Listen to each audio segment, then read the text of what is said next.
महाराष्ट्र राज्याचे माजी मुख्यमंत्री तथा भोकर विधानसभेचे माजी आमदार व राज्यसभेचे विद्यमान खासदार अशोक चव्हाण यांनी मागील दिनांक 12 फेब्रुवारी 2024 रोजी काँग्रेस पक्षाला रामराम करत भारतीय जनता पार्टीमध्ये जय श्रीरामाच्या गजरात पक्षप्रवेश केला। तसेच भारतीय जनता पार्टीच्या वतीने महाराष्ट्र राज्यातून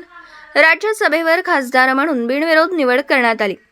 त्याच अनुषंगाने खासदार अशोक चव्हाण यांच्या कार्यप्रणालीवर विश्वास ठेवून मुदखेड शहरातील न्याहाळी प्रभागातील काँग्रेसचे माजी नगरसेवक संजय औलवार यांनी दिनांक 24 फेब्रुवारी 2024 रोजी न्याहाळी येथील ज्येष्ठ नागरिक व नवयुवक यांची औलवार यांनी आपल्या निवासस्थानी छोट्या खानी पक्ष प्रवेशासाठी स्थानिक कार्यकर्त्यांना विश्वासात घेऊन अशोक चव्हाण यांच्या नेतृत्वाखाली भाजपामध्ये पक्षप्रवेश करण्यासंदर्भात विचारविनिमय करून मुदखेड येथील एकमेव माजी नगरसेवक संजय औलवार यांनी अशोक चव्हाण यांच्या उपस्थितीमध्ये असंख्य कार्यकर्त्यांसोबत दिनांक 24 फेब्रुवारी रोजी भाजप पक्षप्रवेशाचा निर्णय घेत भारतीय जनता पार्टीमध्ये प्रवेश केला।